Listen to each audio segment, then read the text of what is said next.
Hello all. This is our scenario for 503 class. This is the Johnson family, and it includes the class members Jasmine, Rachel, Jeff, and Megan.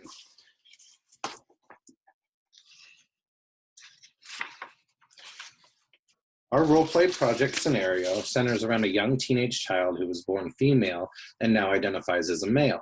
This teenager is struggling with not only getting the support he needs from his family, but also an immediate desire to start hormonal therapy treatment to halt the female body from blooming into that of a woman. The child's mother is accepting and understanding the situation, but the father is not. This predicament is what has pushed the family towards seeking professional help.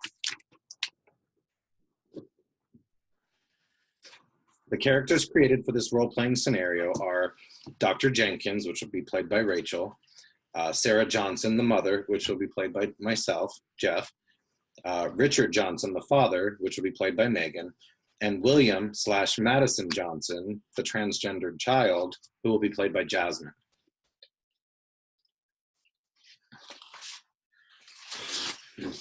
So in this scenario, we decided to use two different methods.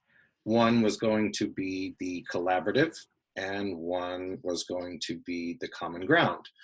So the collaborative method is one way to outline a client's therapy journey. This method breaks up the therapy sessions into 3 different parts, starting with the first session and ending with termination. Within this approach are the distinct subcategories, which include pre-engagement, engagement, and disengagement.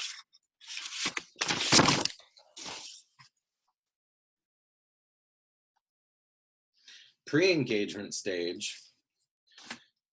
The introductions between family and therapist is the pre-engagement stage. This is where all parties involved get the opportunity to share and understand the unique diversity between each other, sharing things that are most important to each individual, such as their values, beliefs, and life stories. The next stage is the engagement stage. The engagement stage is where all involved get to take the skills and practices home that they learned in therapy, utilizing them as often as possible. This stage is very unique because it allows the individuals to address the biggest needs on the table and to cater to those needs as diligently and respectfully as possible. This is the stage where an action plan is created with short-term and long-term goals incorporated. The purpose of this stage is to give the clients an opportunity to practice following through on their commitments to their goals while addressing and meeting the needs of themselves and others. The common ground method we also used. Common ground is a technique utilized to find a thorough understanding of the needs that everyone brings to the table. Common practice for this technique is to have everyone list the needs they have that are partially being met or not being met at all. Once everyone has verbalized these needs out loud to the rest of the group, it is important to have everyone reiterate what they heard each individual say. This helps ensure that very little confusion is encountered during the process and that everyone is on the same page.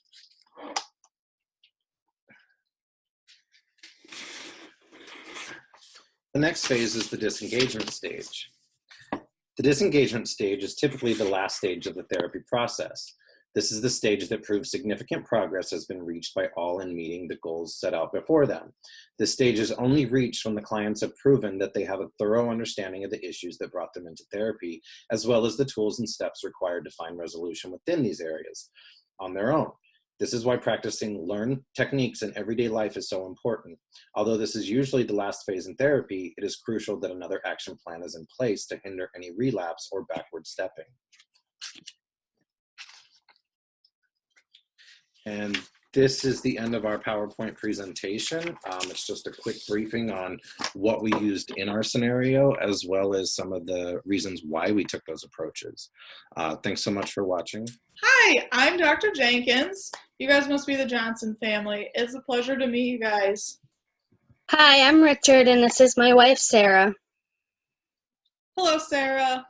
Hello. This is my daughter, Madison. Hi, Madison. My name is not Madison. My name is Will. You never try to call me by my new name. I am so sorry, Will. Please, let's head into my office and we can get more acquainted. All right, so what brings you all here today? Well, as you can see from the response in the lobby, there's a very unsettling disconnection amongst us, especially with my husband and child, and it's tearing this family apart.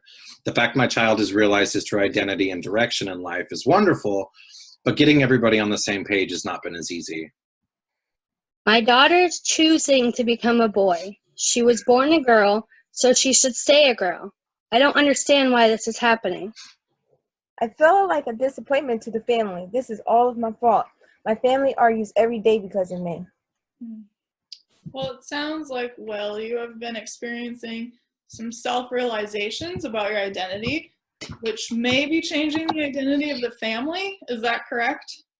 Yeah, I tried to keep it a secret for months when I first realized this about myself. Disclosing this information was emotionally draining for me. I needed someone to talk to. I thought the best people to talk to were the people who loved me the most, my family. But obviously I was wrong.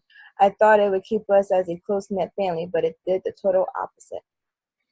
Oh, honey, I've been trying very hard to be as supportive as I can in these moments. This is not an easy situation to overcome instantly. I hope you know it takes time to process the reality of everything. Well, I want to break down some individual needs right now that might benefit being addressed, starting with Richard. You and Sarah raised and loved a daughter for 11 years, but now Will has declared a gender change, which seems confusing as a parent. What are some specific needs that you would like met through this transition? I don't understand why this is happening. I mean, if you had a dog for 11 years, loved it like a dog, treated it like a dog, then one day you come home and it's a cat. So now you have to learn how to take care of a cat and treat it like a cat. How do you expect me to handle this situation? Let's explore that a little. If you came home to your dog but saw it was a cat, what would you do in that situation? I have no idea. I know I'd be in shock wondering how it happened, but I know that I would need to go out and buy all new things to take care of the cat. This is very true. It does take some adjusting for sure. Do you think you could still love the cat and adjust to taking care of a cat's needs, or would you give up on it and give it to another home? Obviously, I wouldn't give it away. It would just take some time to understand how to take care of a cat instead of a dog. I need my family to understand that I'm having a very hard time with this, and that I do not understand why this is happening. It is not going to be easy watching my little girl turn into a boy. I have never had a son before, and I'm not sure how to have or raise a son. You have been very committed these 11 years raising a daughter, so it will take some time and patience adjusting to raising a son. Your fear is a good sign that you want to try to do whatever is necessary to love Will. Next, I would like to address Sarah's needs.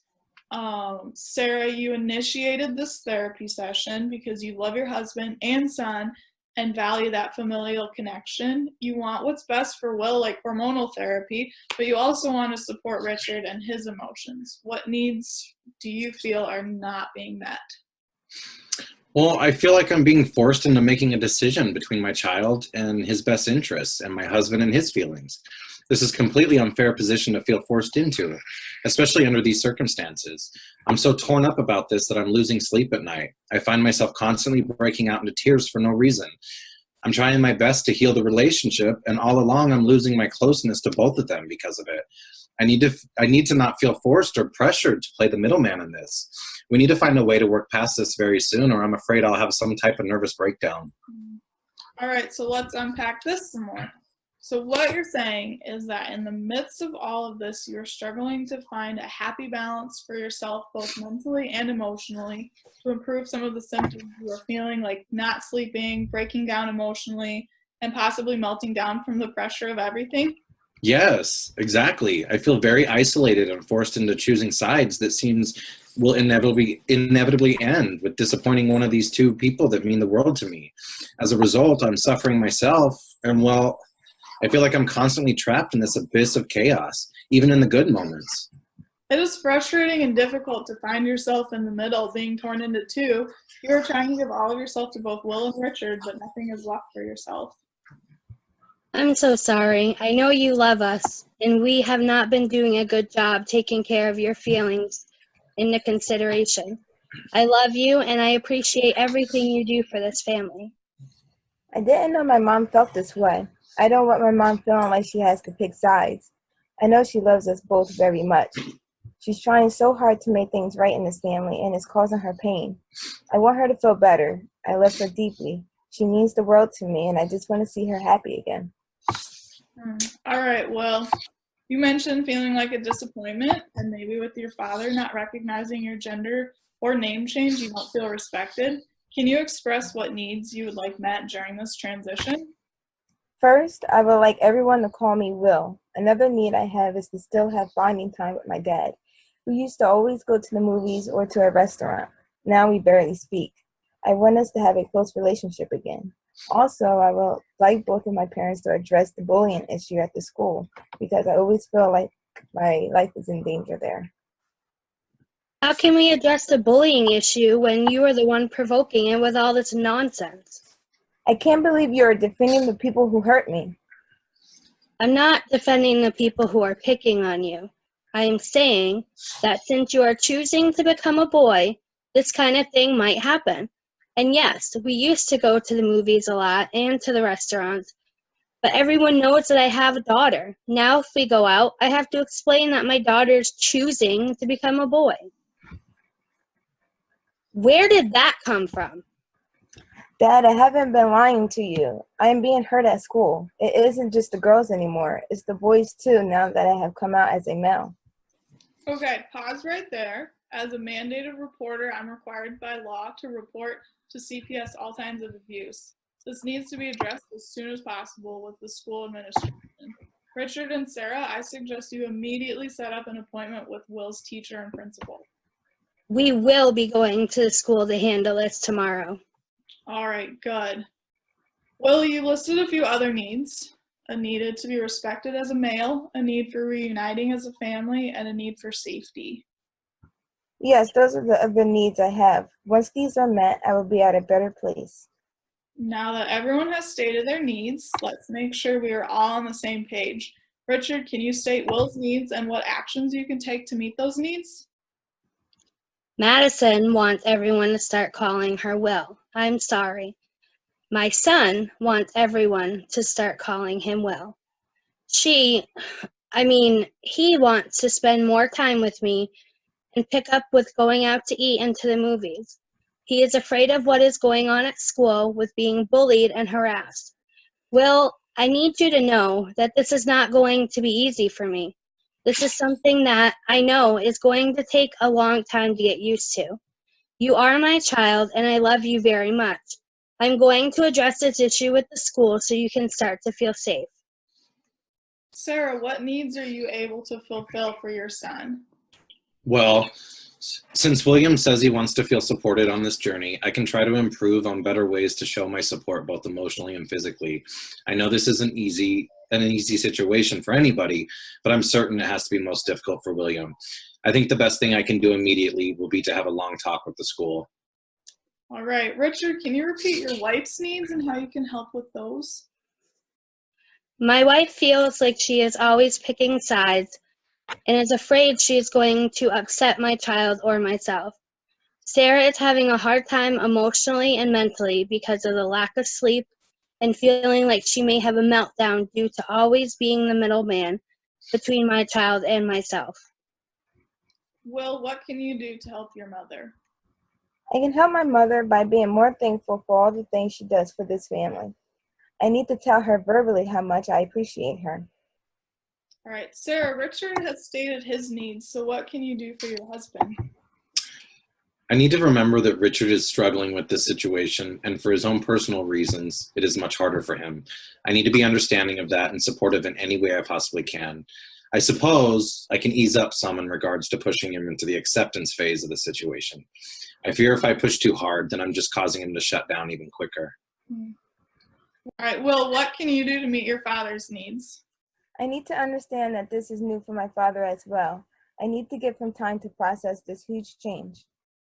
Well, Richard, Sarah, Will, we have made a significant amount of progress in this session.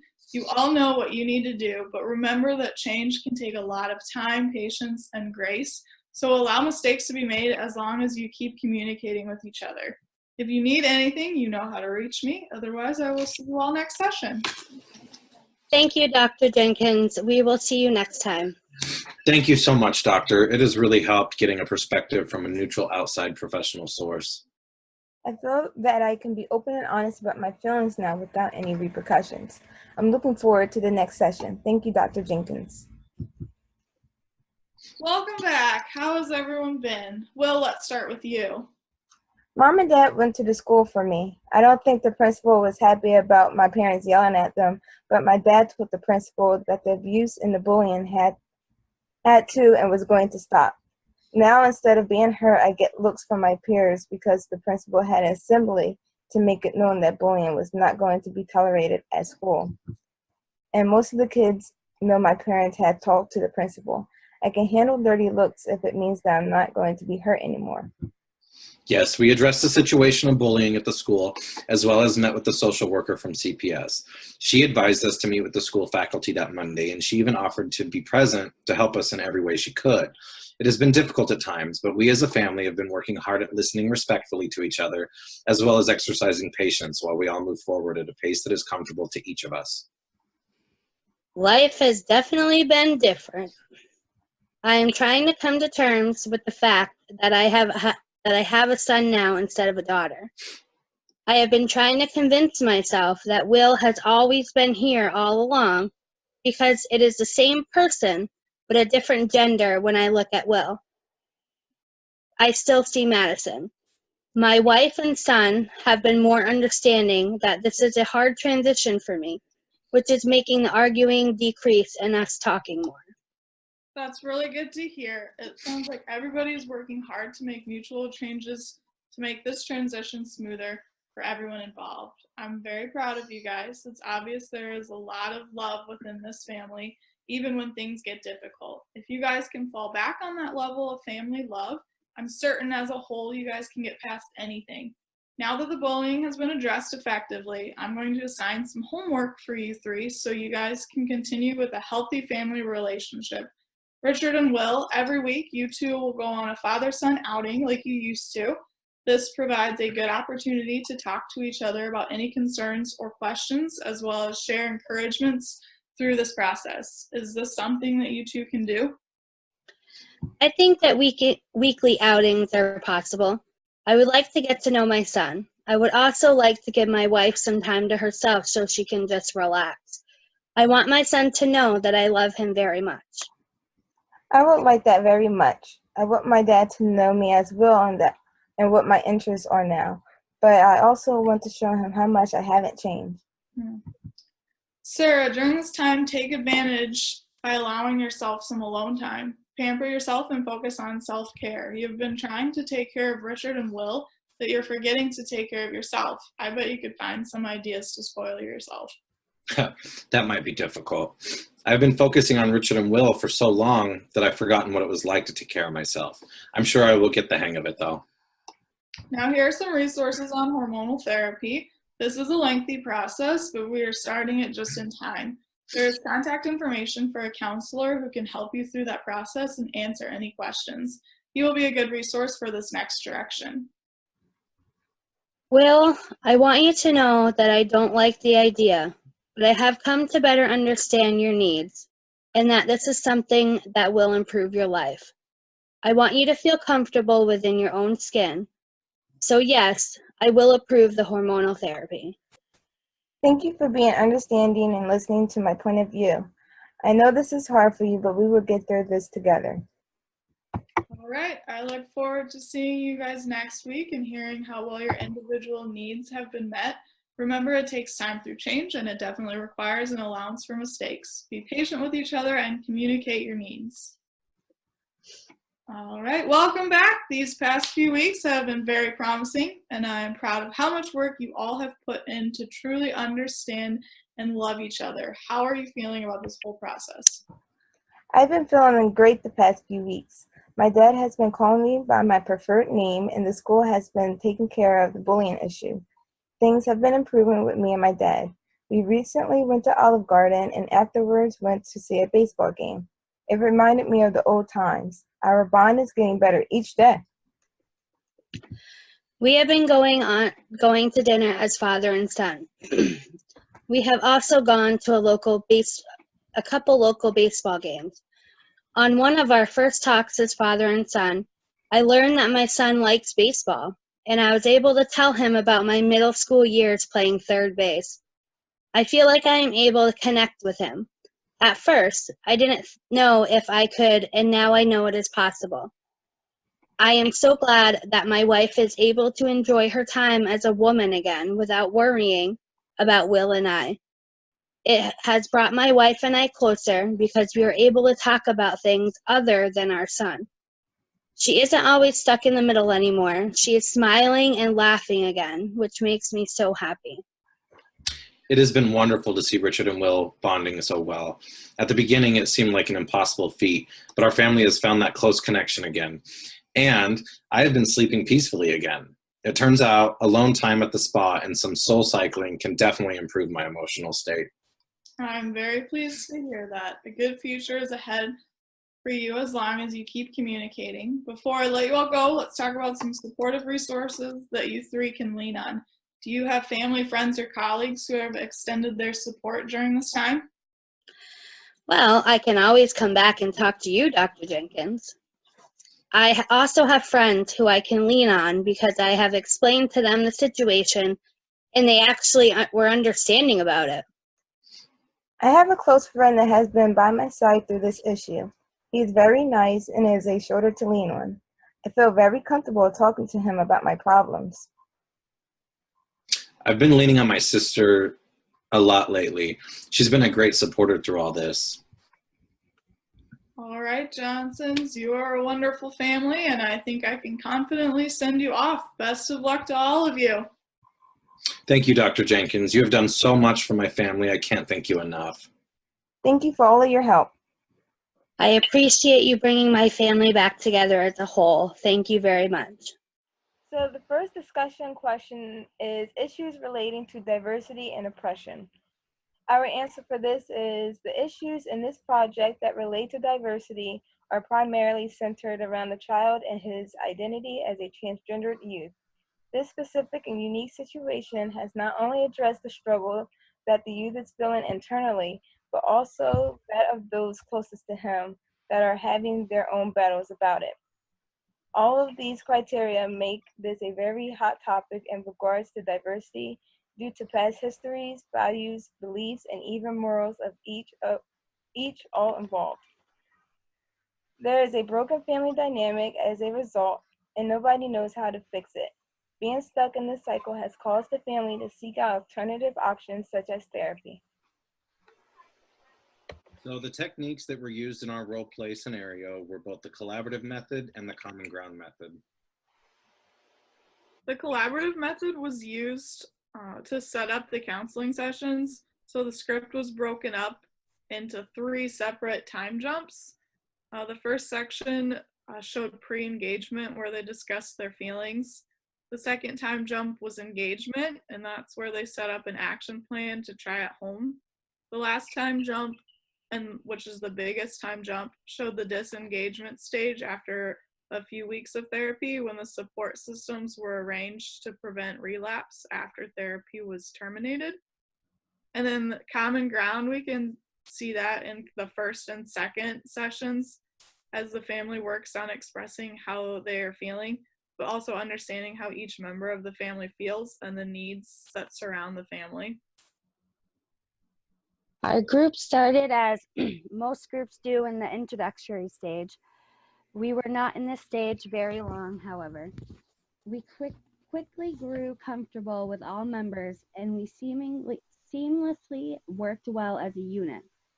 Our group projects and work efforts showed that we recognized everyone as an equal and that all input was received and incorporated into our final project. We did not have a leader per se, but we did allow everyone to take on a leader role in different ways throughout the creation of the final project. Our group has continuously worked well together throughout this journey, and each member always upheld our group rules of respect for all. Having laid down a foundation in the beginning of this project, We provided ourselves a very strict plan of operation to get through this equally and cohesively, which we all agree we have accomplished.